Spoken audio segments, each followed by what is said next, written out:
Hi everyone, I'm Denise Rose of the Happy Vegan Couple. And today I'm going to share with you an interview with somebody who's been trying to figure out a new eating plan for himself.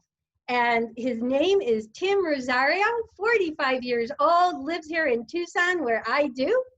Now here's the interesting thing. I don't really know Tim. I met him in January when I was giving a class on eating plants at a great space in Tucson called Catalyst. And at that class, I was teaching the science about whole food plant-based nutrition and about all the healthy tips on how to eat the best whole food plant-based diet you can. And I thought it was a great class. It was full. I had a good time, and then it was over. And amazingly, a couple of weeks ago, I received an email from Tim. Now remember, I met him back in January, and now today is actually July 31st when we're taping this interview. So he sent me this email, and it was so exciting, and I'm going to share it with you right now. And it's really the catalyst for why I'm talking to him today. So this is his email to me and Georgie. And Georgie's not here today because, he's the cook, right? And so I do the teaching of the science and, about how to eat this way. And so that's really kind of more what we're going to do today is just talk about transitioning and things like that. But here was Tim's email. Hi, Denise. Want to thank you and George again. Your talk changed my life. I'm going on 7 months of vegan eating, and over the past couple months have really focused on the whole food plant-based approach. I learned it was easy to be vegan, but hard to stay away from processed food. Thank you, Tim.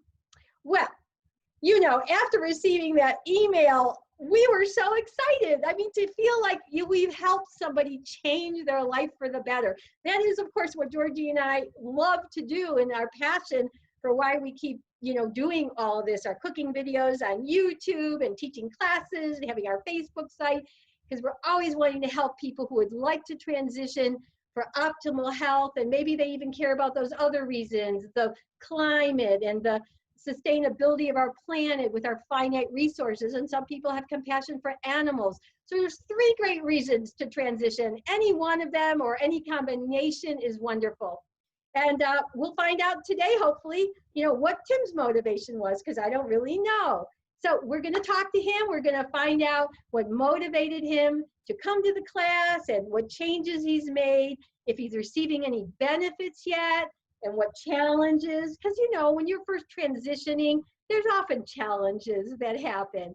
And maybe he has some advice for other people who would like to transition as well, and he can share some of the thoughts that he's dealt with along this way. So I think that's about it. And I'm going to bring Tim on, and we're going to have our conversation and hear what's happening with him. So thank you for joining us. And I hope that if you enjoy this interview, you'll subscribe to Happy Vegan Couple on our YouTube channel, and you can go to Facebook as well, and give us a like and all of that. You know how that goes. All right, I'm going to unmute Tim because I'm done with my little intro, and we'll get this conversation going. Hey, Tim, are you there? Hi, Denise. Yeah. Hey, so glad you're here. So let me just start out with asking you, you came to that class that I gave in January at Catalyst, and my first real question is, what even motivated you to attend a class on eating plants?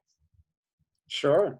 Probably 2 key things for me. One is, I've toyed around with this plant-based eating for a while now, for several years actually, on and off, and never really felt like I had a really good reason to stick with it, and also some kind of resource to help me, right? And so I forget, we were maybe flipping through the newspaper or something and saw the new makerspace in the mall, and that there were some classes offered, and saw that one. I was like, oh, okay, that seems cool. And my wife and I signed up. Of course, at the time we were both trying to improve our health a little bit. And first focus is always, we hear from our doctors, eat right, exercise, don't smoke, don't drink, right? And you live a long life. So we're trying to get the eat right part sorted out. And so that's how we arrived that day in January. Uh-huh. So tell me, when you attended my class, were you thinking of, I've been hearing about people eating a plant-based diet. Maybe I want to go all the way and do that. Or were you thinking, maybe I just want to eat some more plants? What was it for you? Yeah, for me, it was all in. I'm just that type of a person when I pick up something new, right? And so going to the class and at least getting some tips to help strengthen the motivation piece, which he gave a couple of book tips, and I went off and got them on audiobook and listened to them. The one about the cheese was key for me. I Definitely. probably shared with you Dr. Neil Barnard's book, The Cheese Trap. Yes. That might have been one of the resources. Absolutely. And came home and listened to that one. And it really helped solidify some of that, the deeply entrenched motivation to really want to stick with it. And then go out and look for resources like your YouTube channel was one that was really good. Like, okay, here's some ideas on how to do it at home, right? And then find some other resources for being able to do the vegan, whole food, plant-based approach. Yeah. So I was all in. Yeah. So it sounds like that some of the things you got from that class, you got some resources to help you with that difficult thing about giving up the cheese, right? Because everybody, well, not everybody, but so many people share that particular point.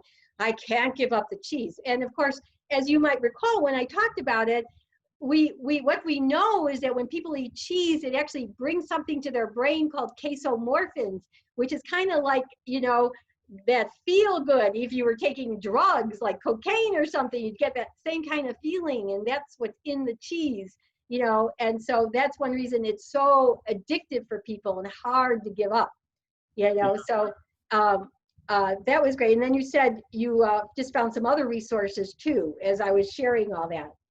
Absolutely. And again, the book tips were good. And that the cheese trap really set home some of the things that tie in with, okay, so why do this, right? Health for me was the biggest one. But even beyond that, it was about, okay, by doing this, I can help with the environment. That's something that we've always wanted to do and felt like, okay, just one person, how much of an impact can you have? But in doing something like this, and then people at work see that I'm eating different and maybe I'm looking different, and they ask why. Or we go out to lunch together and they're like, hey, why are you just ordering this or that? Well, let me tell you the story.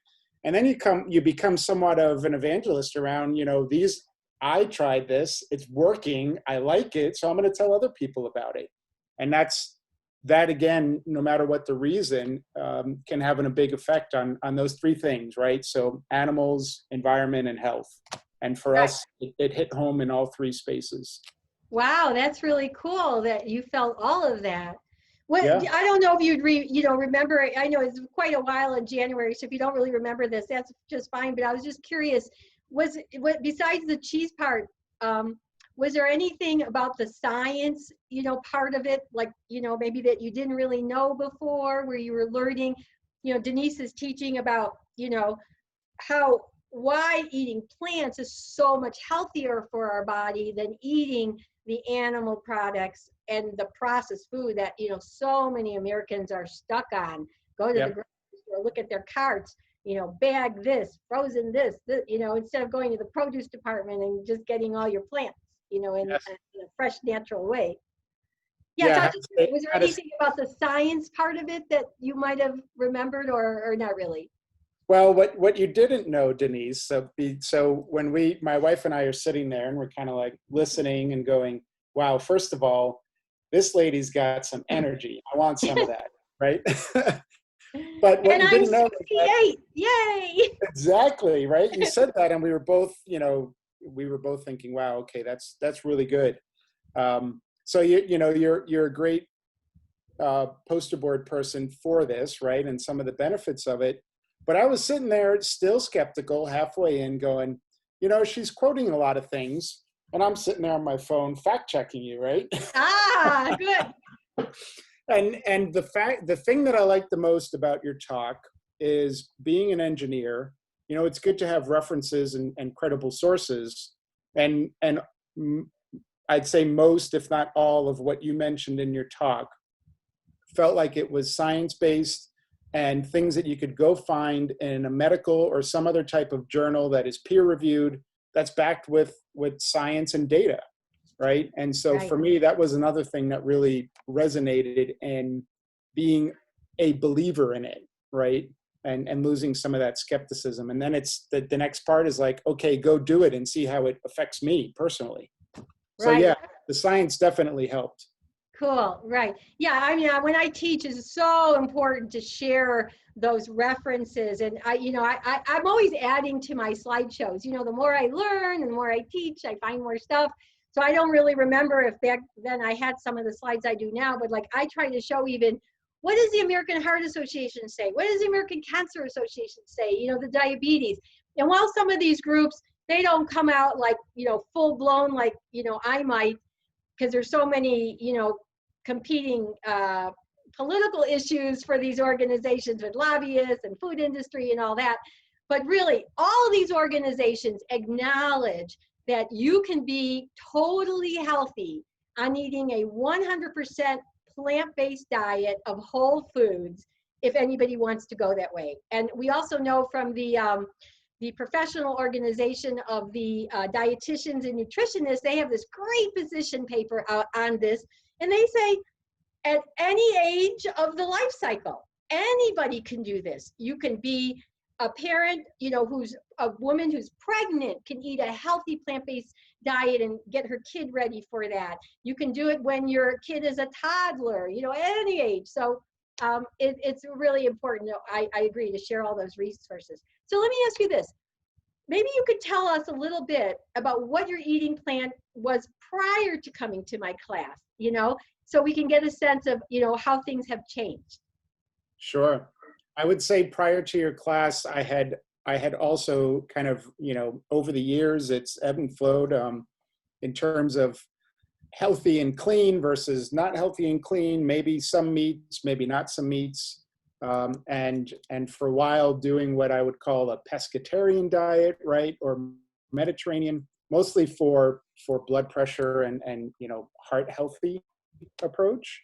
But it seemed like as I tried all these various things, they really weren't taking hold of helping me get my health and energy and levels in order.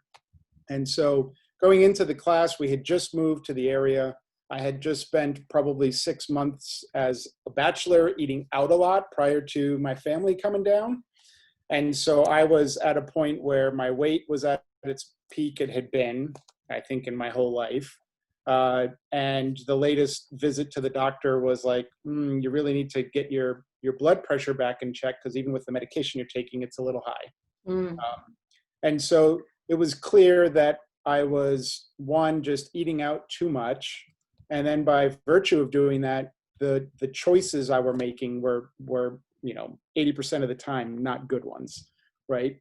And I had really, even though I had pulled back on eating beef and pork and was eating more lean meats and fish, that had creeped back into my diet as well.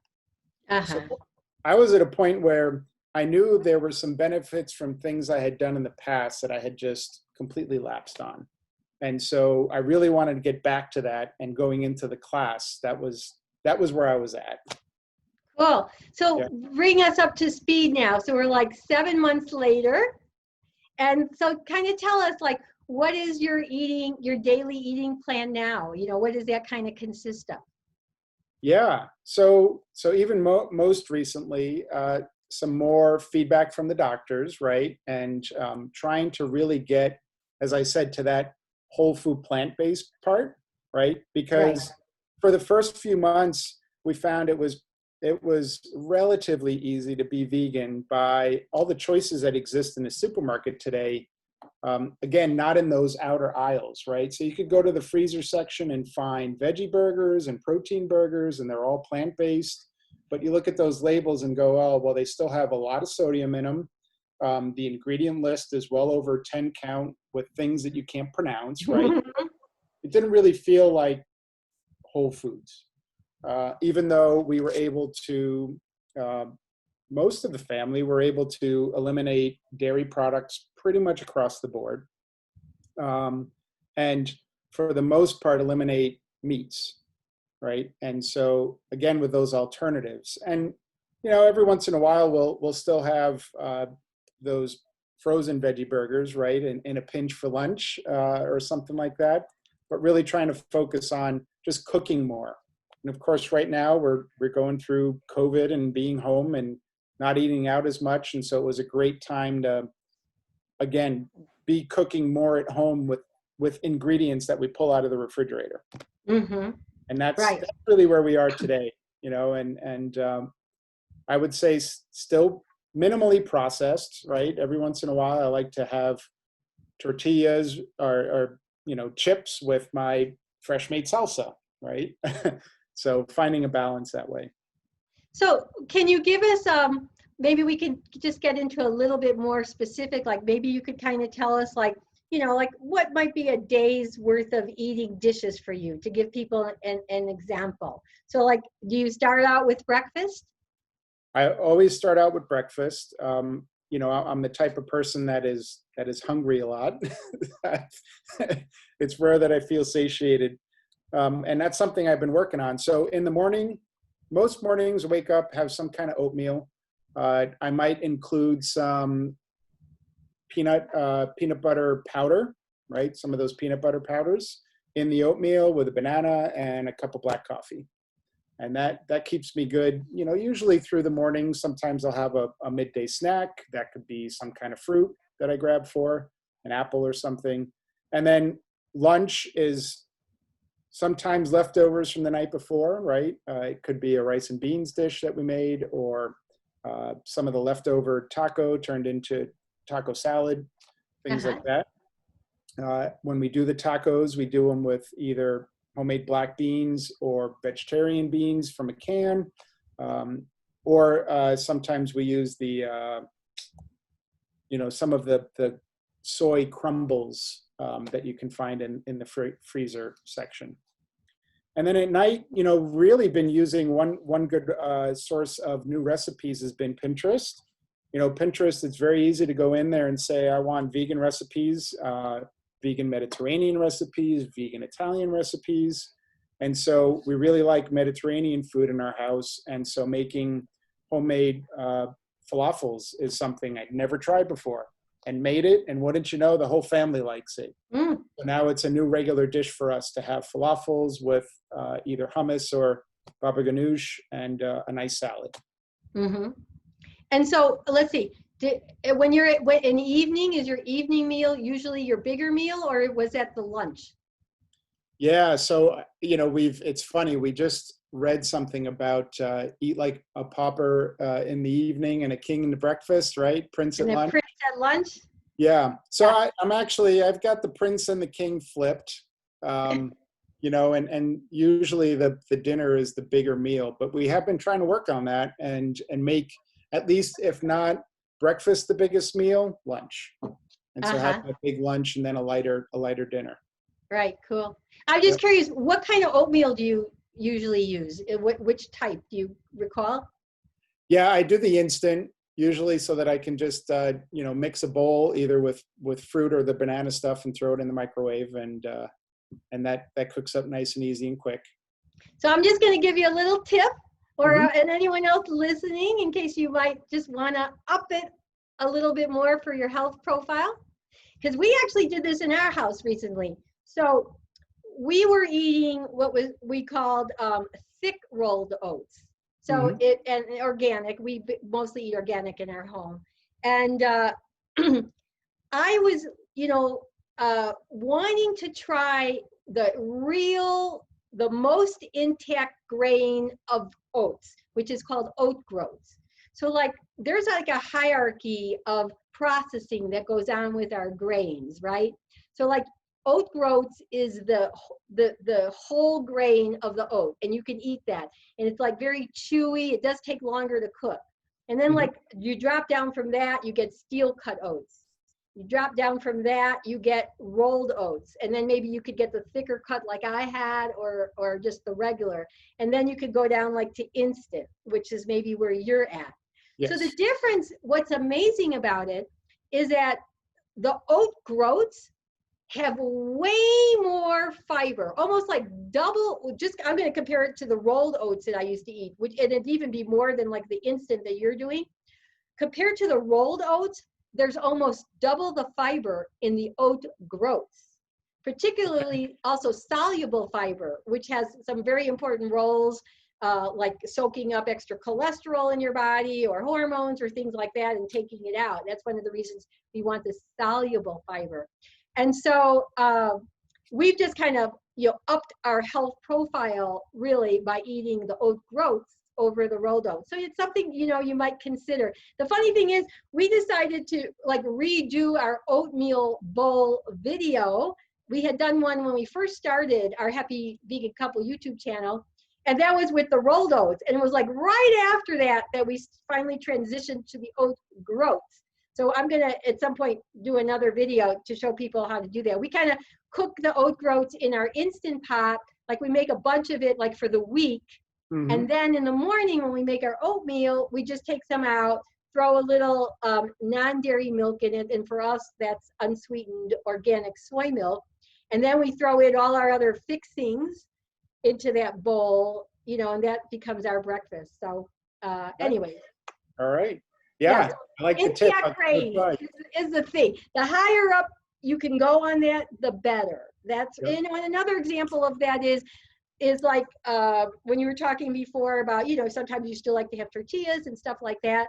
So like tortillas, bread, that's made out of flour. So there's a lot more processing in that.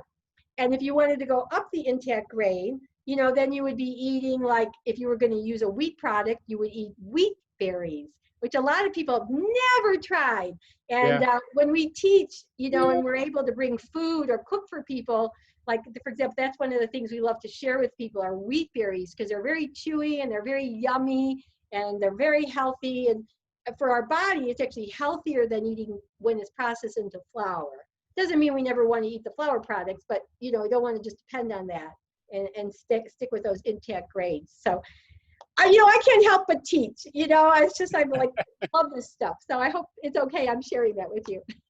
Actually, now that you mentioned that, you did talk about grains in the talk, and it stuck because for me, I grew up eating Puerto Rican food, and so rice and beans is a staple.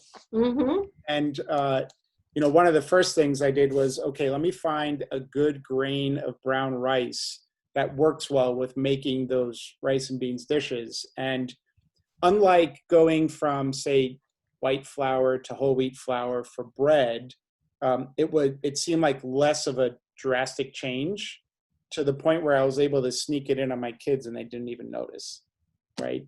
So that you mean was, like you're saying the brown rice? Yeah, using the brown rice instead. And so that was good. And okay, if we can't even tell, then we should definitely be eating the brown rice. But even just experimenting with all the different grains that exist out there. And so I think it's called Bob's Red Mills or something. Yeah. They have a great, if you find that section in the supermarket, great lineup of all sorts of different things. And so now in the cupboard, we have wheat berries, we have barley soup, right? And the latest thing we got was some of the steel cut oats to make a vegan risotto. Great. So making a nice savory risotto with mushrooms and sage and things like that, but using the creaminess that you get from the oats as instead of the cheese. Right. So I do want to just say one thing about rice. If you might know who Dr. Greger is, Michael Greger of nutritionfacts.org, he was the first person who really clued me into this issue, that in a lot of the rice that we buy, there's arsenic in it. And he has a whole bunch of videos on his nutritionfacts.org about arsenic in rice. And the videos kind of tell you, the problem, and there are some cooking techniques that you can lower the arsenic load and certain rices you can buy. But the main thing is it's hard to get rid of it completely. And so he really cautions people about not eating rice like all the time, because there are some people who just, rice is like their main thing. Daily thing. And the crazy thing is that for us who want to eat whole foods, sadly, the brown rice has more arsenic than the white rice. So the main thing about it is, and I'm going to tell you, I follow so many doctors in the whole food plant-based community and dietitians, and I'm always like comparing what one says versus somebody else, because I'm always looking for consensus for my teaching. That's what because there's always some, minor differences between people and what they say, but I'm looking for the bulk of consensus to share with people. And so, I do see doctors who like to also include recipes in their books, or they put it on Facebook. And some of them still are promoting rice. So they're not all like never have it. But, I think the caution is if in your family you eat rice like, on a daily basis or most days of the week, you might want to consider changing that and using some of the other grains like quinoa or wheat berry or millet or barley, or any of those. There's so many. And then you can reduce that arsenic getting into your body, because of course it is poison.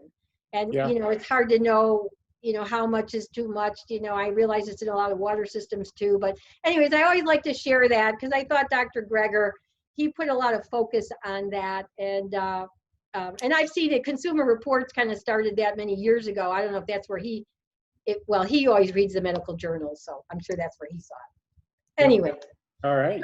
So tell me, so you've been doing this for 7 months or so, and you're getting closer to the whole food part rather than kind of the, the vegan processed. And you're right. While those foods they can be helpful for people when they're transitioning, they're not always as healthy as eating whole foods. And I mean, you talked about the sodium a little while ago, and the other thing that I always see is saturated fat. Some of those vegan transition foods have a lot of saturated fat sometimes in them. They'll throw coconut oil in it, and sadly, coconuts have a lot of saturated fat. And when you're eating coconut oil, it's just like really concentrated. Our doctors, nobody's promoting coconut oil. So if anybody's listening and thinks they should put it in their coffee, they would advise totally against it, because eventually that coconut oil is going to put plaque in your arteries, your coronary arteries and the rest of your arteries. And, you don't want that to happen. So about that. But so I was just wondering, like, any benefits that you've feel like you've experienced so far with the change in diet? Yeah, I think the benefits really started to come most recently with really getting more into the whole food part of it, right? As I said, it was easy to do vegan, and you can find potato chips are vegan, right? Doesn't mean right. we should be eating them. So really getting into that more of the whole foods is where I found some of the benefits. Energy levels is one of them that, and this is just recently, right? And maybe the last month, I realized, wow, okay, I'm starting to feel more energetic, because if it's the end of the day and I finished eating dinner and I haven't been out for my daily walk yet, I'm itching to go. And that was not the case even just, a couple months ago. So that's certainly been, even again, amidst COVID and everything else and the heat here now in Arizona, that last night I still wanted to go out for a walk and battle the 105 degrees it still was outside. Oh. So that was one. Uh-huh. And then the other piece is just really focusing on getting more of those, the green foods, the vegetables. I've seen my weight just start to drop off. And so, yay! That was something that eluded me at first in going vegan. I thought, geez, I've switched over. How come nothing's happening to the weight? And it really was like steadfast throughout the transition. And so it really became with getting more clean about what I was eating, that I think at the peak, maybe again, about a month or a month and a half ago, I've lost about 15 pounds. So Wow, really, that's super. yeah, big difference over the last month and a half. And I bet you didn't feel like it was hard, right? I mean, at that point, you weren't like struggling to lose it. No, it was just, for me, the struggle was, again, really just making sure that when I craved food, that I was going for the right things and having them there available to eat, either prepared or having the fruit bowl on the counter, right? Those sort of things. That was probably the harder part. I never really focused on the weight. It was just a byproduct. Uh-huh.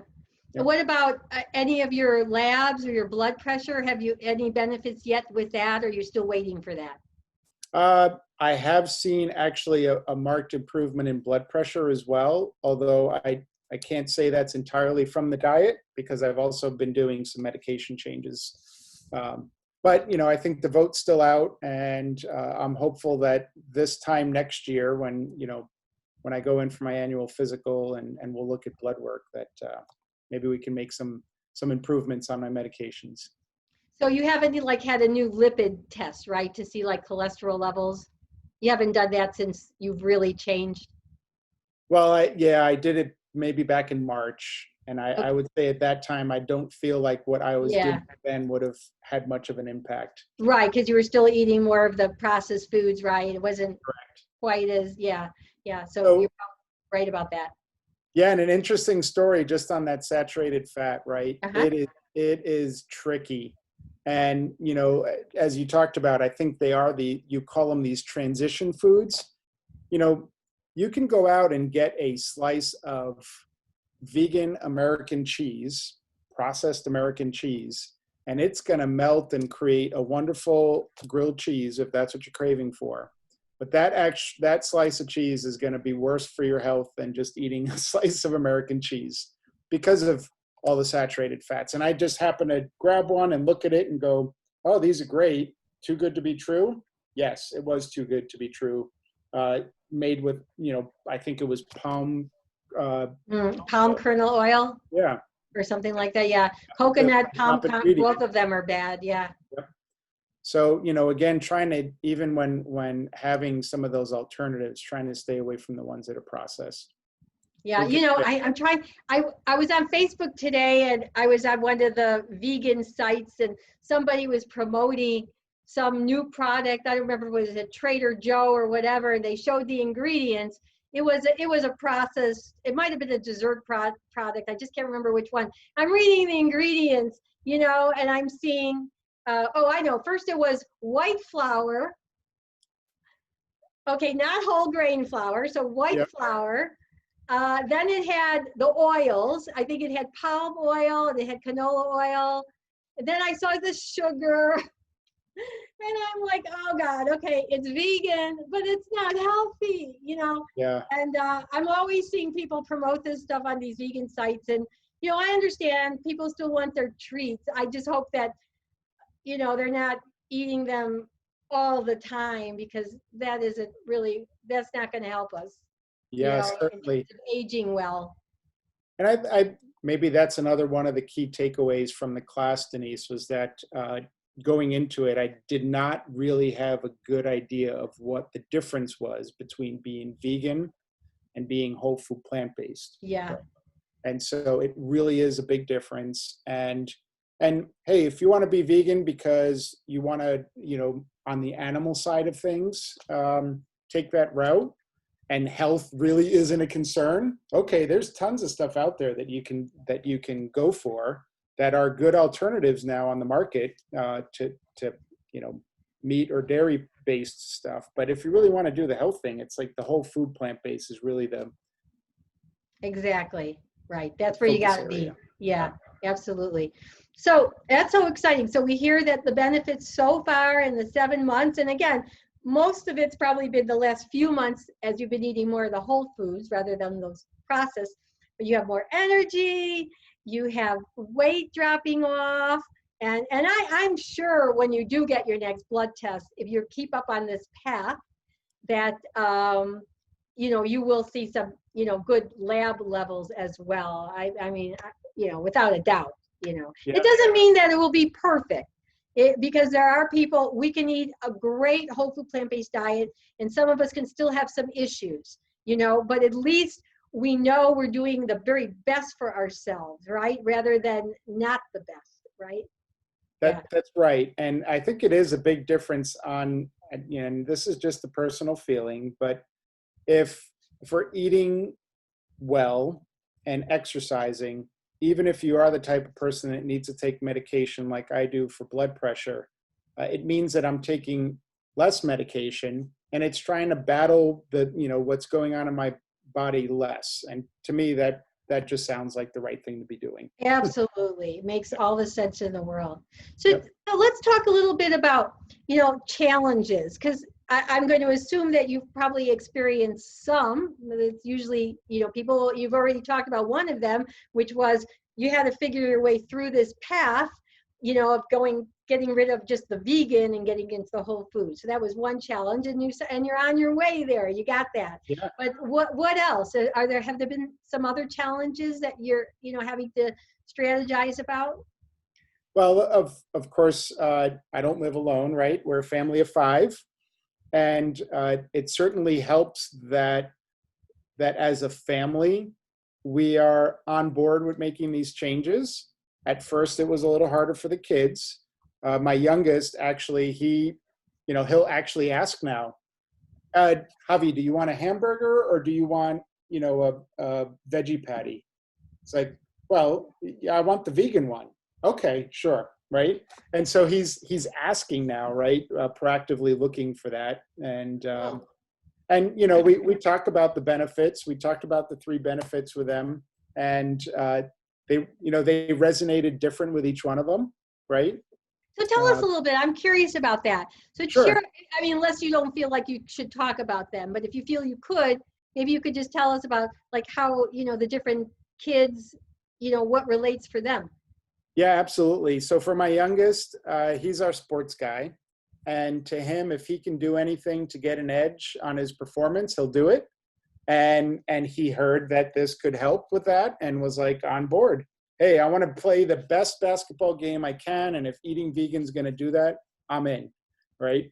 So that was his motivation, right? Okay, I just have to ask though, did you by any chance watch the film The Game Changers with him? Yeah. Yes. And how did you relate to that? We did, and he thought that was pretty cool, right? And seeing some of these key people in the sports world that are taking a vegan approach to their diet, right? That was a big part of it. So that certainly helped. Cool. And how old is he? He is 11. Okay. All right. Yep. Cool. Yep. So he's on board. And then my oldest son, he's really an animal lover. Kind heart about animals. And so that part resonated for him. And then my daughter, it's been a little bit harder for her. She's a little bit of a skeptic in terms of, maybe not a skeptic. I think she understands it and believes it, but it's been harder for her. So, we kind of run the gamut with the kids. And what age is your daughter? She's 13. Okay. And she really enjoys her cheese and, sandwiches and pizza and things like that. And so we've been working with her that even if we're not necessarily eliminating the things that she really enjoys about food today, we're adding more in. And she certainly has become more adventurous in trying some of these new things, like making falafel, right? And trying that. And so as we introduce new dishes into our routine as a family, I think it's just having those options are good. Cool. It's great. And what about your spouse? So my wife is on board, right? Which certainly makes it easy. And I would say that, we have varying degrees of vegan versus whole food plant-based, right? But it certainly together as a couple, it makes it easier that when we go to the supermarket, we're looking for the same things, right? Mm-hmm. Not like she's the one trying to be vegan and I'm over at the butcher shop having a dialogue. Right.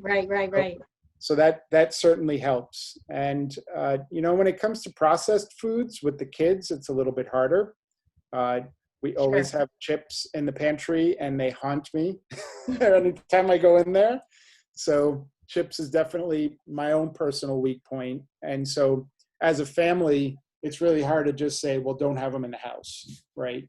And so that's some of the challenges that we face together. Hey, maybe you could buy like a little safe with a lock, and the kids get to go in there, but not Dad. Yeah, I thought about it, having a chip drawer or somewhere so that they're not in the pantry, right? Right, because I mean, your point is so true, and you know, I mean, a lot of people talk about this in the community that when you really want to switch your diet up, for many of us, it's so important that our environment is supportive of that. And like, yeah, if we have those cookies, those vegan Oreos sitting in our pantry, a lot of people will not be able to resist it. And of course, why not? The food industry makes it so we can't resist it, right? Same thing with those chips, right? Can't eat just one. So, you know, it can be an issue. And as much as possible, the more you can keep some things out when you're not tempted, the better, you know, that for those of us who, you know, find our willpower can, you know, be challenged at times. So Absolutely. let's talk a moment about grocery shopping, because I'm sure that is very different. So in your family, is there just one person that does the grocery shopping, or is it split? Well, it changed recently, right? So we've been doing more online and picking up, and so it's certainly a full family event. We talk about what we want when we're making the list, and sometimes we either together will be picking stuff out online to go pick up, and then the occasional run through the supermarket that we do less often now. But yeah, everyone participates, and you know, we're all trying to find the things that are vegan based and whole food based. And it's certainly, you know, it's about going out to those outer edges. But now in a virtual sense, it's hard to be kind of front and center with that, right? So by making out our list, that's our guide, right? On that list, there's way more vegetables and raw ingredients that we're buying to cook our food than things out of a box. Mm-hmm. Right, right. Have you experienced any foods like in the produce department, or you know, plants, veggies, fruit, maybe that you didn't eat before that you know are new to you, or is it still the, you know, kind of the things you've always known? Well, for me, I am a very adventurous eater, and there's very little in the supermarket that I haven't tried already. Uh-huh. So it really is just more about buying more of it, right? You know, and for example, eggplants, right? Eggplants were just a very occasional, you know, we're going to make eggplant parm, so I'll go buy an eggplant. And now, you know, the versatility of that in all sorts of different dishes, throw it in some chili, it'll fall apart and just kind of add to the overall experience. Or, you know, making baba ganoush out of it, or different types of plates, you know, those types of things that before, yeah, it wasn't like we never ate eggplant, but we just didn't eat it as much. Mm-hmm. Yep. You know, one of the things you said, I made me want to ask you a question when you talked about like how much you buy. One of the things that, you know, I often hear with people transitioning is that they'll say, God, eating all these plants, I'm hungry all the time. It just doesn't stay with me. And the thing is, a lot of people don't realize, because the plants, if you're eating healthy, you're mostly eating food that has a lot less calories than when you're doing the animal diet, or of course the processed food diet that's got all that oil and sugar in it, right? So plant food is generally less calories. So people really have to eat more quantity a lot of times to be filled. And it's okay because the food is so healthy. Has that been any issue for you, or not? You know, in terms of the amount, did you feel like you had to eat more food than maybe you were used to before? Yeah, yes, I've certainly. So like I mentioned before, I'm always hungry. I'm just one of those people. And so really to feel filled up. So for example, the other night we made our new spaghetti dinner night is spaghetti squash.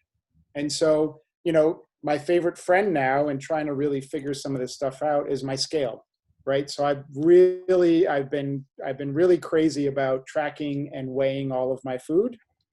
And so when I looked at the spaghetti squash with homemade tomato sauce dinner that we had, you know, I ate a really big plate. Like it looked like the plates that you would get of pasta and you know, going out to eat. And it felt like a lot of food. And it took me a while to eat it. And when I looked at the total calorie amount for the weight of everything I had put in, it was maybe 200 calories. Isn't Right? it amazing? Yeah. And so when you look at it that way, it's like, okay, I could either eat more of this or I can throw in a variety of other foods to go along with it, right? And even after all of that, I could still throw in a piece of whole wheat bread that we made, and that's okay from a, you know, calorie and from a, you know, feeling good about what I ate type dinner. So Right. And yeah, absolutely. More food is definitely required, or more volume, I should say. right. Right? But I've also noticed a change in that I require less to get full these days as my weight is going down.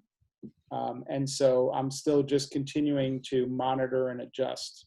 Yeah. So one other thing just to consider is that one of the things that really helps fill us up, it keeps us full longer, is when we are eating our fiber. And of course, you're eating tons of fiber because it's in plant foods. Plant foods is fiber. However, some plant foods have more fiber than other plant foods. So like when I was talking earlier about the oats, you know, Mm-hmm. so it's possible that, you know, when you're eating instant oats, you might get hungrier sooner than if you were eating like the steel cut oats, or even the oats that I eat, the Oat Groats, because as you go up the hierarchy of the grain to get more intact, there's actually more fiber in it. And that fiber is what helps give us a feeling of satiety. So, you know, that's one thing to consider when you're choosing your foods. And which foods have the most fiber? Do you have a sense of that? Of the plant, in the plant kingdom? Do you kind of know that or not? No, actually, I've always thought it was just the green leafy stuff, but So not really. I mean, yeah. green leafies are so important for our health because they have a huge anti-cancer benefit. They're wonderful for heart health. Certain of these greens, they help us make nitric oxide, the gas to keep our arteries dilated.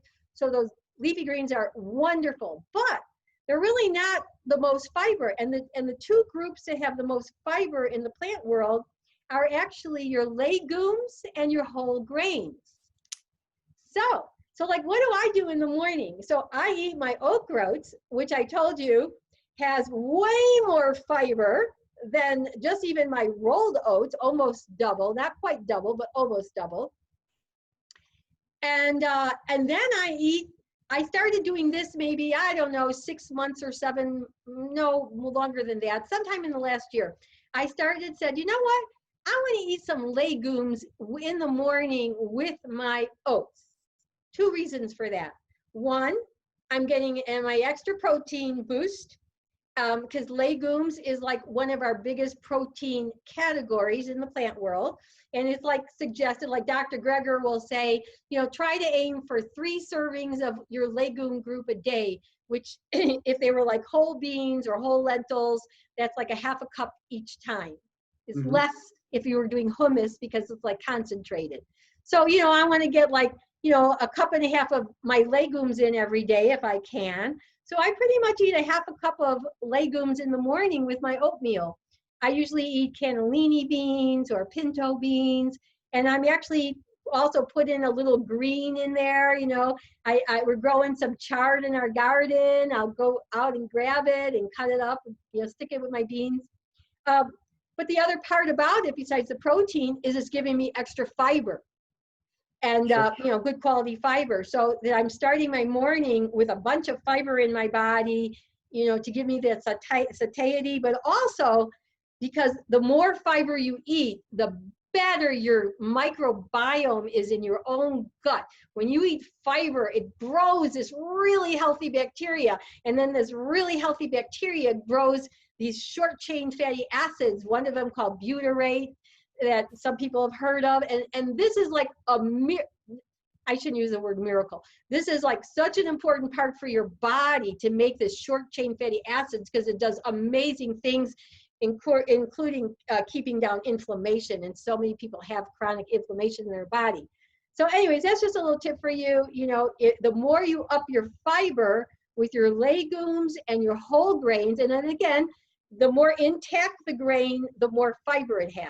You know, so you can keep that, you know, as a thought as you're trying to plan that out. Nice. Well, I have been thinking about ways of making more savory oats in the morning. So I'm looking forward to trying, you know, maybe some spicy lentils along with some the steel cut oats. Yeah, sounds good. Know how it goes. Yeah, and the steel cut oats are very, you know, they're only like a little bit of less fiber than the oat groats. I mean, the oat groats are really yummy and delicious, and maybe try them sometime. And, you know, Bob Red Mill sells them. We've been buying them at natural grocers here in town. That's where we've been finding them lately, our oat groats. But anyways, so something else I wanted to ask you is about, because you mentioned the word cravings a while ago. We were talking about something.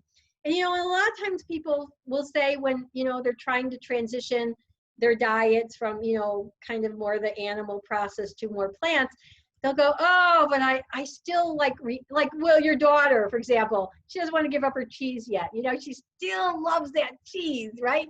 And, and like you said, that was like partly an issue for you. But with where you're at now, how are you dealing with that, those cravings and stuff? Do you find you still have some for the old foods that aren't so good for you? Or do you feel like, you know, you're kind of getting rid of them? Where are you with that? Well, the cheese certainly was one that was really hard to overcome, but I held a hard line on it, you know, that I was not going to have any. And it took probably 2 months to really break free of that, to where my daughter maybe would sit down and we were having pasta for dinner and she had the little thing of Parmesan cheese to sprinkle over hers. And I didn't feel like I wanted to reach into it and have some, right? So that transition seemed to happen with the cheese, and it was really hard at first, but then once it kicked over, it was like, okay, I'm done. Yeah, I don't miss cheese at all, and that's good. Yeah, The really. other thing that happened was not that long ago. We were actually maybe in February, right? So it hadn't been that long. We had some friends staying over, and we were making a big breakfast for everyone, and included bacon. And I came downstairs and I was like, oh, that smells so good. And I snuck a couple of pieces that day. And then not that long ago, maybe last month, the same thing happened. You know, there was some bacon being cooked in the morning, and I walked downstairs and I thought, what's that smell? It smells weird. I couldn't make out what it was. Oh, wow. And it was no longer that appetizing smell that I remember of, like, you smell bacon and you can't resist it, right? Right. So yeah, a few things like that have kind of kicked over for me, and that's been interesting to notice, one, and good. You know, it just makes it easier. And Tim, I'm so happy that bacon is not appealing to you like it was, because as you might recall, bacon is a processed meat. And the World Health Organization several years ago came out with authority to say they looked at all these studies, and they really believe that what the evidence showed is that processed meat is a class 1 carcinogen, just like plutonium, asbestos.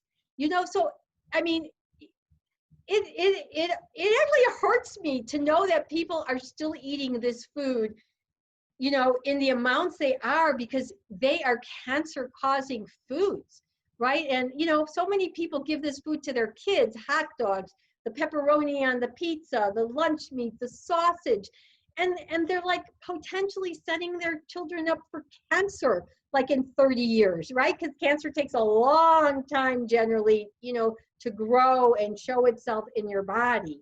It's not like we just get this blood test, you know, we see our cholesterol, or, you know, we check our blood pressure, you know, and I always worry about that with people, because they don't realize, you know, that it's just until you get that diagnosis, you know, you might think you're just so well and healthy, and then you get a diagnosis that you have cancer, and then depending on what level it's at and what kind, you know, your life can be very different. So Yeah. I'm just really glad that you're not into that bacon anymore, and I hope the rest of people in your family will eventually get there. Well, I will say, you know, for my wife as a mom, right? When we sat down in your class, I think that was one of the things that resonated the most for her, was the fact that, you know, part of our regular grocery run included some turkey and ham for sandwiches. And it was something my older son ate regularly in his lunch for school. And we came out of that, and it probably took a month or so to kind of taper off from it. But eventually we weren't buying it anymore, and we're not eating it anymore. And you know, we were just saying the other day, because we saw a commercial for cold cuts, you know, on TV, we all kind of looked at each other like, huh, yeah, we haven't bought those in a while, and yeah, we really don't miss it. Wow. So, yeah. Yep. So, you know, I know right now we're in the summer, and we don't even, I mean, here in Tucson, it sounds like maybe your kids might not be in-person school, you know, when it starts, because there might be remote learning. But let's say they were going back to school, they needed to bring their lunch these days. What would be some of the substitutes that, you know, you're able to give your kids these days, you know, that are healthier than what those old carcinogen-laden processed meats, you know, instead of that? What might you share with them now? Well, my older son, who really enjoyed those sandwiches every day, his favorite thing to do is just grab a tomato, grab some bread, you know, some toast, and make himself a tomato sandwich. And he'll throw on whatever other stuff we might have lying around, some radishes or an avocado, you know, things like that. So, you know, he's okay doing that for a sandwich substitute, right? Does he like hummus? He does a little bit, and he'll use And I was that. gonna say that's, you know, another good thing. Those things you told me, tomato and cucumber, they would go great with hummus on Yeah. some whole grain bread. Yeah. So yeah, so that was one of the switches that we made. But yeah, it's funny. It's been 6 months now. No, not 6 months, but 5 months anyway, that we've had to worry about making lunches for school. So that actually has been a nice thing, is that now working from home and the kids being home, making more substantial lunches that don't take as much preparation or, you know, to think about in order to have, right? Before, if I wanted to have a lunch like that, I'd have to think about it the night before, prepare it, and then not forget it in the morning when I went to work, you know. So Right. that's certainly been one of the benefits anyway, from an eating standpoint right now. Yeah. And something else that I just wanted to mention. So what you said a few moments ago about like you might see some Parmesan, you know, whether you were going to take it or not, you know, the cheese Parmesan. So when I was walking this morning, I've been doing like you, I'm out walking in the heat. I actually did 4.5 miles this morning, and by the time I got back, I think it was 93 degrees out. Wow. So Yep. I find that amazing that I'm getting acclimated. Unfortunately, I don't get up at 5 and 6, you know, which would be the nice time to go out. Georgie goes bike riding now at around that time. Yeah. I'm a later person. But anyways, so while I was listening to my podcast, there's so many great ones out there on nutrition, plant-based nutrition. I listen to them all the time. And so this one young woman who was, she's a sports person, and she was talking about her transition. Oh, I got frozen for a moment, but now I'm back. All right. But anyways, what she was telling about, she said, when I found out about the vegan or the plant-based Parmesan, my world changed. And so what she's talking about is something that, you know, we'll make at our house too. It's, I don't remember all it's, I think you put in like a food processor, some like cashew, like raw cashews, and like some onion powder, maybe, I don't know if there's some garlic powder in there, a little salt, a little pepper, and maybe some nutritional yeast. And, or you could use walnuts too, I think. There might be one other ingredient. And then you just put that in the food processor, and you use that as like a seasoning on your food, and it's just so much flavor. You know, to just kind of up the flavor profile of, you know, some of your veggies that you might be eating, that if you didn't have another sauce or something, or you could add it to a sauce. So anyways, you might want to look up vegan or plant-based Parmesan, and make some of that at home, and it'll be a nice substitute. Yeah, and that really is, I think there's some good resources out there for, whatever it is that you're thinking, put vegan in front of it, and you're bound to find some recipes out there. And you do have to be a little bit adventurous. I've had some that are just a complete flop, and others that are like, oh, that's really good. But yeah, so in our cupboard now, things that we never really had before on a regular basis were the raw cashews that then you soak and use for things like that. The nutritional yeast, we never had that before, and now that's a staple in the cupboard, and the apple cider vinegar. And those three things put together, along with whatever type of sauce or creaminess you're trying to add to anything, you just spice it to your liking. But it's got that tanginess from the vinegar, and the nuttiness, and a little bit of saltiness from the nutritional yeast that goes a long way. So, yeah. Now, do you ever make like a cashew cheese spread? Yeah, so that was one of the things we first tried, and I remember thinking, okay, this really isn't helping me with kicking the cheese habit. Like, I just feel like I need to get away from thinking about cheese as a main ingredient first, and then I can come back and kind of fold that in. And so that's what we've been doing. Yeah. So yeah.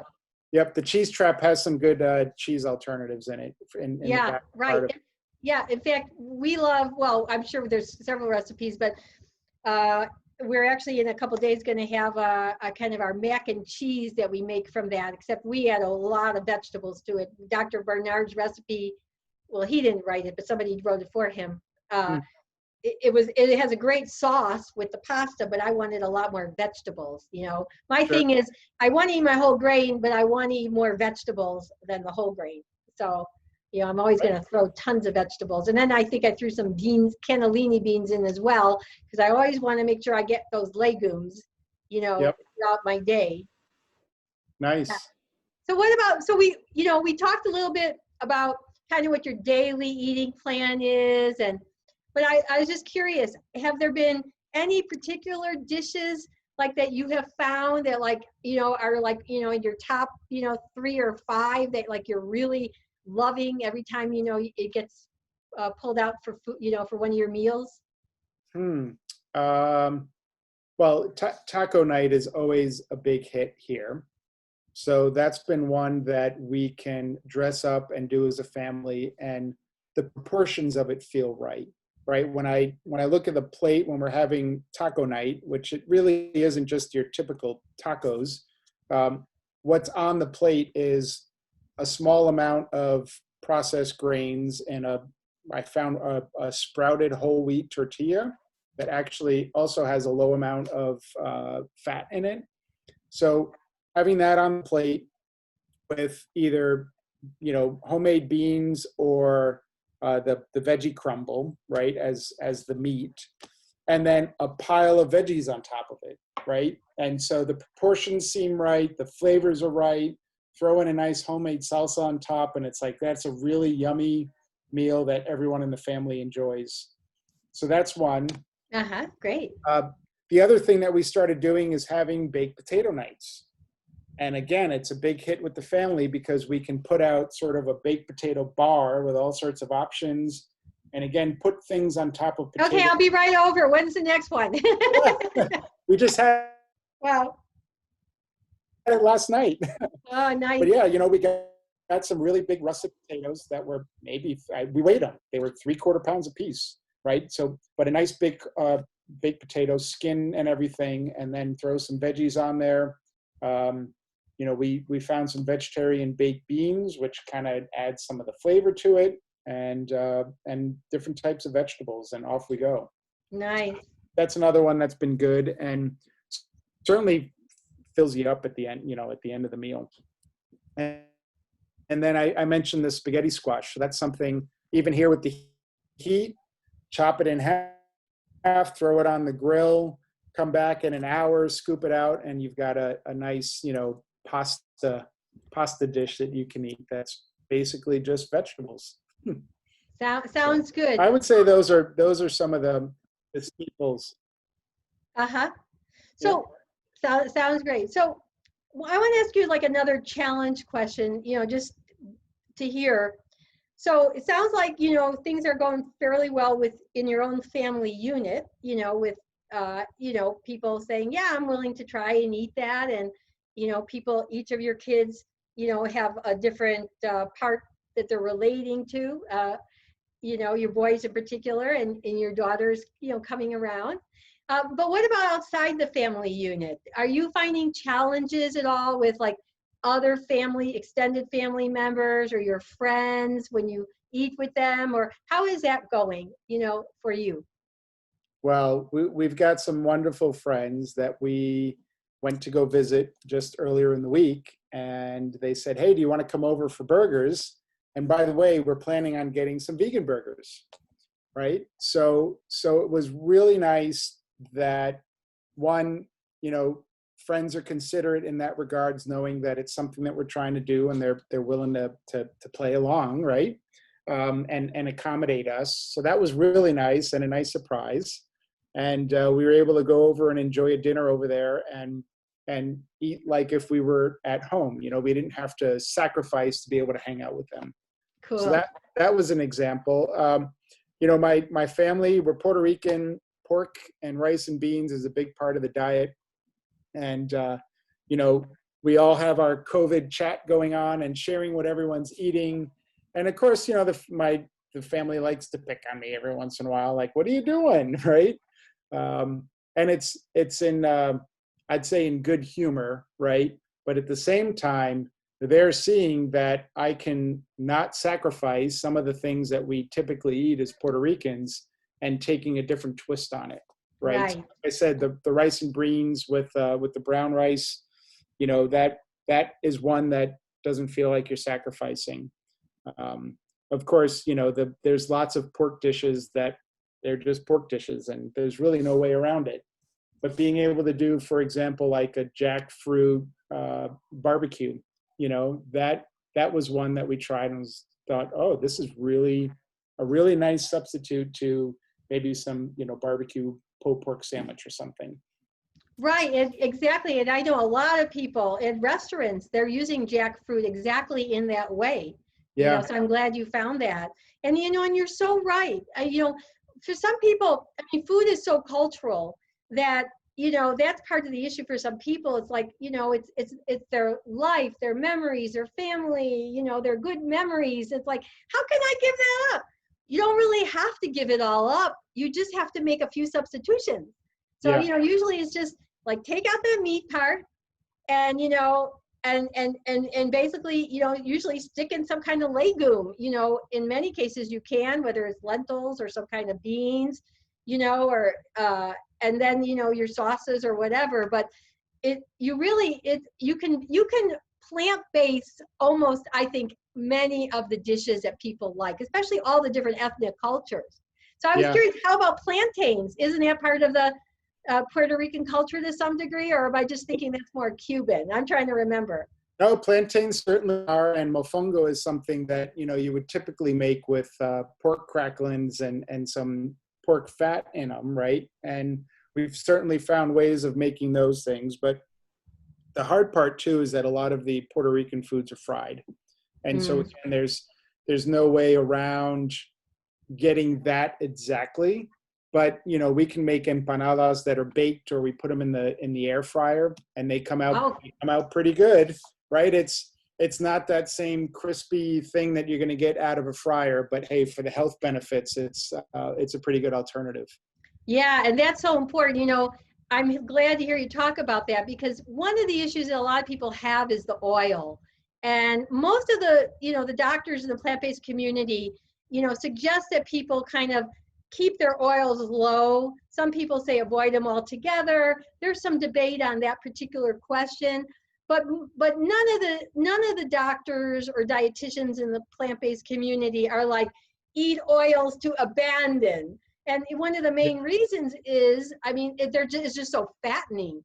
And so it's just like pure fat. So anybody who has any excess weight on their body, which is most of America, 2/3 overweight and obese. So really, most people should be really downgrading their oil just from a calorie point of view. Yeah. And then there's some other issues with it too, but there's debate on it about how toxic it is to heart health and stuff. And we do have some different opinions in the plant-based community among the doctors on that. And, we'll see how that plays out as time goes on. But yeah, we don't want to be eating food with a ton of oil. And so it's great that you have like the appliance, the air fryer, which is a great way of using heat to crisp up some of that food. A lot of people use it for potatoes. You found, a nice use for it, as you just expressed, and for the empanadas. And so that's cool. Yeah. And sometimes just, especially in the air fryer, a little bit of oil will go a long way, right? So even for, say, morning breakfast potatoes, you don't have to pan fry them with, a lot of oil or anything. You can basically cook up, we do almost 3 pounds of potatoes for the whole family, right? and just put maybe a teaspoon of oil in that whole thing, coat it well, throw it in the air fryer, and they come out really good. So a little bit of oil goes a long way. So I don't know. A moment ago, I got a message saying your bandwidth was low. You were kind of frozen. We're recording this, so people are watching it. You might have seen that. That's the internet, folks.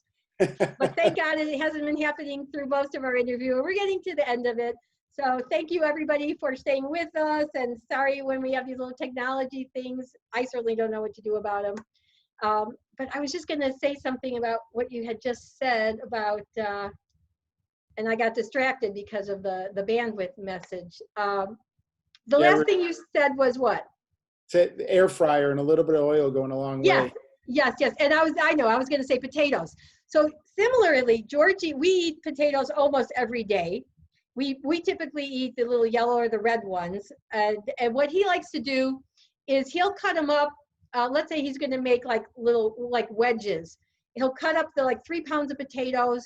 He puts them in a plastic bag, throws in just 1 teaspoon of extra virgin olive oil, shakes it around, and then he puts it in the oven, or he might do that in the frying pan if they were little cubes. Sometimes he does just little cubes for some of our dishes. And because Georgie does most of the cooking, most people know that about us. And but again, hardly any oil. So our household is not complete oil free, but we use it extremely sparingly. Again, and for me, it's mostly, again, I don't want those extra calories. I noticed that my weight dropped more when I reduced my oil. It was always like those extra little pounds I could never get rid of. For me, it was when I gave up the oil. So, where I hardly use any. So that was my thing. All right. So I just would like to know, and I would imagine I know what your answer is going to be, but let's hear it. So based on your experience of transitioning to more of a plant-based eating style, and it sounds like you're pretty much plant-based. I don't know if maybe not 100%, but you're really, getting there and are close to that. And I have to say, I am a vegan ethically. For me, I started at age 21 as a vegetarian because I didn't want to eat animals. So like that one son of yours who has that compassion, that was me. And then I was a vegetarian until age 60. And that's when I heard about the whole food plant-based movement, the style of eating. I learned a lot more about dairy and that dairy can cause cancer and all kinds of other issues. So that is why I stopped being a vegetarian when I turned 60, which is 8 years ago. And, but let's see, I just kind of lost my train of thought on that. Well, let's see, I'm on live and I lost my train of thought. So, let's see. So I was a vegetarian and then I became a vegan. And actually, I just can't remember what I was going to say about that. But I wanted to know from you, like, would you advocate? Oh, I know. I was just talking about how far you've gone. Oh, I know what I wanted to say. Sorry, everybody. So I was saying I was a vegan, right? But I can't tell you that you need to be a vegan or let's say 100% plant-based eater for optimal health. because our doctors and the scientists tell us we don't have the science yet to show that, and we probably never will, because in order to say that a 100% plant-based diet is the best, we would have to have a randomized double-blind study where we follow people for like a lifetime, right? Because cancer like takes forever to show up for most people. So you've got to follow them to know, if the diet's best. So we don't really know that. But what we do know from lots of evidence that's out there, the blue zones, epidemiological studies like that, and all these other kind of smaller randomized interventional studies, what the doctors and the scientists believe that if you keep your diet 90% plant-based, you're in a really great place. So, you can still bring in a few of those other animal products if you just really want to. You don't need it. You certainly don't need animal products. But if you want it, you can go there. But, if you can, the closer you can get to like 90% whole food plant-based is what our doctors and scientists are really suggesting will significantly lower your risk for chronic disease and early mortality, and let you age gracefully and, at a place that when you finally die, it's truly just old age, and it's not that you were sick, for years and years. Like I watched my parents be sick for years and years on their animal-based processed food diets. So anyway, so what I wanted to know is, what would you say to people? Would you advocate this style of eating to people now that you've experienced it? And if so, what would you say to them? What would be your little elevator speech? Yeah.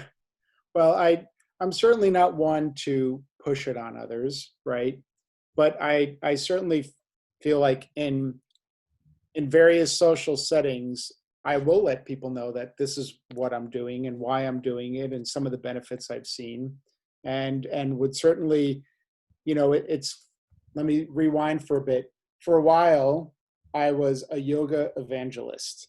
I was newfound to yoga, and anyone who said, oh, my back hurts, my knee hurts, this hurts, that hurts, like, you got to do yoga, man. It's going to sort you all out, right? And so I think it's sort of the same. If I hear folks who have some of the same complaints that I did, that they were, in their mid-40s and they were getting more warnings from their doctor about their cardiovascular health, that it's really something to consider, that for some people might completely tip the scales for them, and they don't need medication, and they have, wonderful visits with the doctor. And for other people, it just takes the edge off a bit, right? And isn't putting as much pressure on your body and those medicines to do what they need to do. And I would certainly advise people to consider it. Is it easy? No. Do you need to be in the right mindset and place and time in order to really accept the challenge? Absolutely. And I struggled with that probably the last 10 years. But this last go around met me at a place and time and my health that it was primed for it. And so, yeah, hearing the piece where 90% plus is a good place to be really fits me. I love poke bowls, and there's a great place down the road, and I could do it with tofu or falafel as part of the bowl instead of fish. But every once in a while, I want some tuna in there and some salmon in there, and I still enjoy that.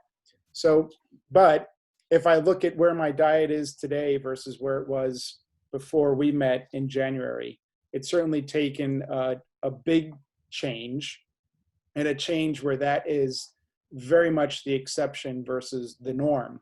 And I feel better because of it.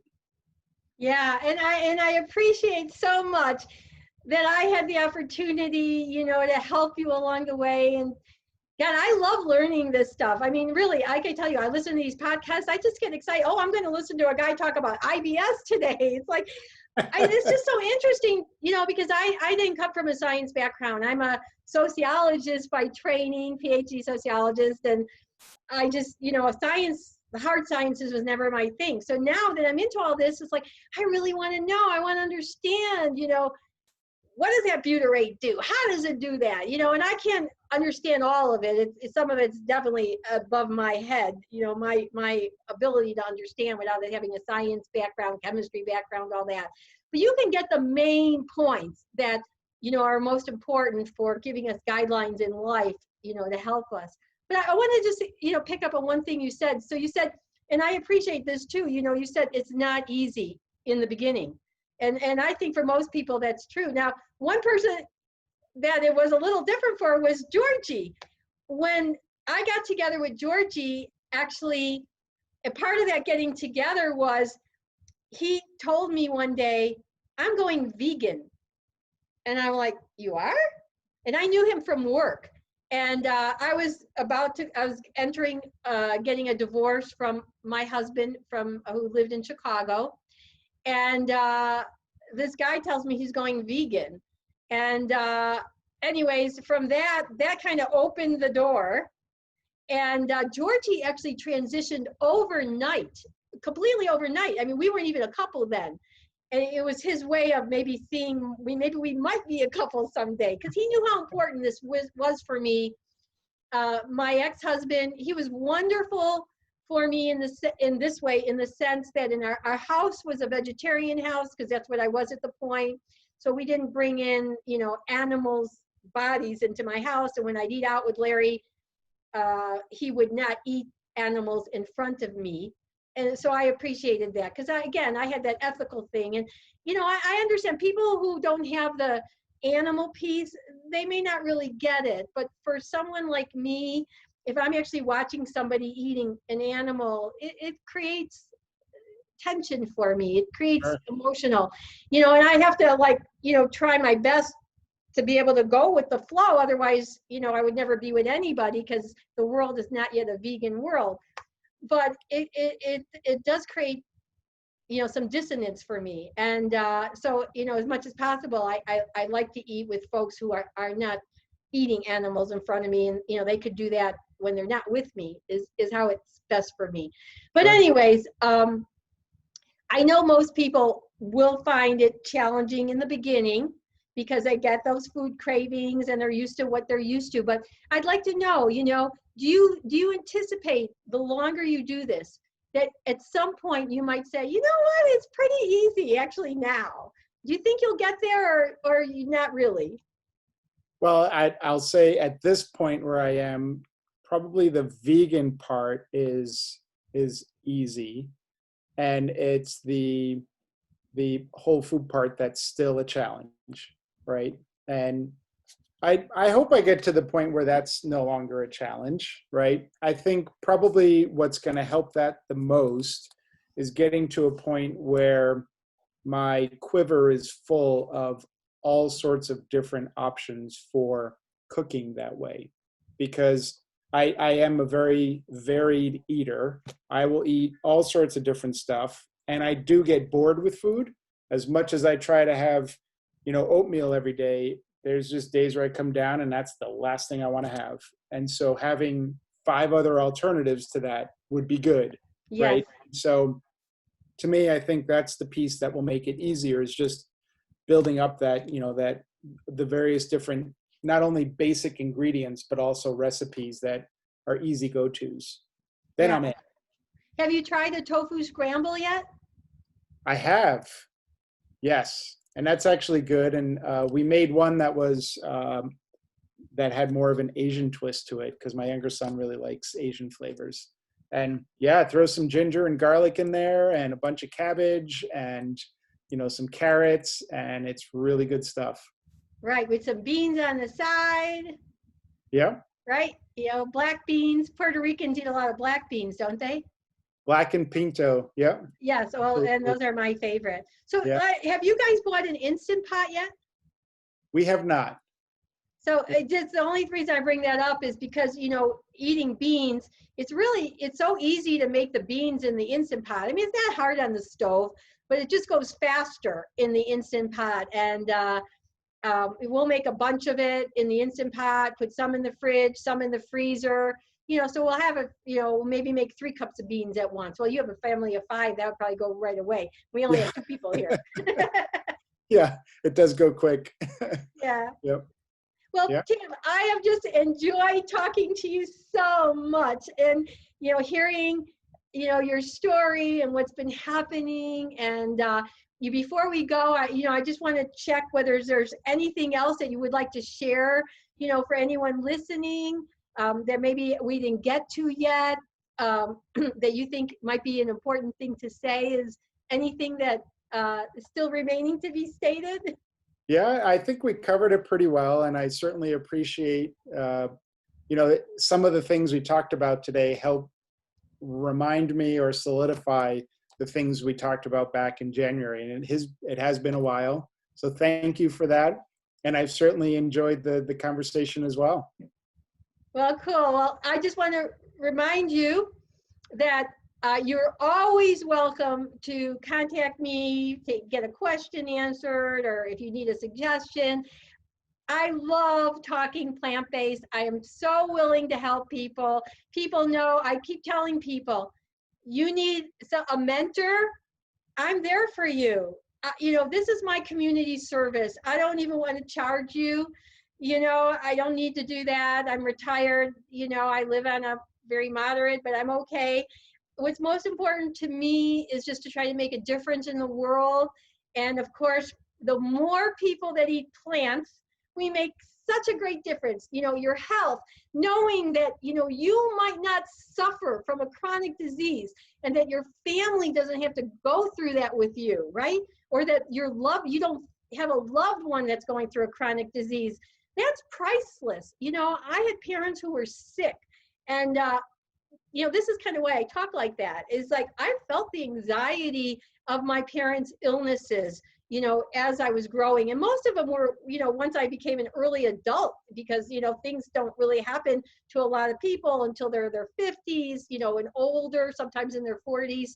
So, it takes a while. And, being sick has a lot of anxiety on families. And so if we can keep ourselves healthy, wow, what a gift. And we can enjoy each other so much more. The love can be on all things positive rather than, dealing with strife and crisis. And then of course there's the climate. Here we're in Tucson, we can't get rain, right? It's just horrible. We need rain, and it's this climate change. And we know that eating animals, the factory farms of animals, it puts all these greenhouse gases out there. And I mean, we don't have time to get into any of that, but I mean, so that's another great reason for going in this direction. And then for those people like your son and myself, and you're, getting there, the piece about the animals, not letting them suffer, they're sentient beings. They want to just live their life and do their thing. And, we don't need to hurt them. So yeah. I know, but not everybody understands that part. And mostly when I talk to people, I talk about health, because I feel that's the one that's most relatable, especially for adults. I think it might be different for the kids, because they think they're invincible, and nothing's ever going to hurt them health-wise unless they did suffer from something. But anyways, so I just want to thank you again so much. And once COVID is over, one of the things Georgie and I have done many times is we invite people to our home to have a healthy, whole food, plant-based potluck. And we discourage people from bringing those, transitional processed foods. We don't want that. We want people to try to make something that's in a healthy way with healthy ingredients. And then we have a whole table of that, and we share. So who knows, maybe when this is all over someday, you and your wife can come and join us, and some of this can be reinforced for you even some more, and you can share more with everybody else. So that would be awesome. I look forward to it. Yeah, and as I understand it, you're in my neighborhood. Who even knew? We can high five. Yeah. All right, Tim. I want to thank you again so much. And for everybody listening, we appreciate you being here. And again, please subscribe to Happy Vegan Couple on YouTube. Let our numbers grow. Let more people find out about us if you think we have an interesting thing happening. And I'll see you next time, everybody. Until then, I'm Denise of the Happy Vegan Couple. Go plant-based, as I always like to say. Bye, everybody.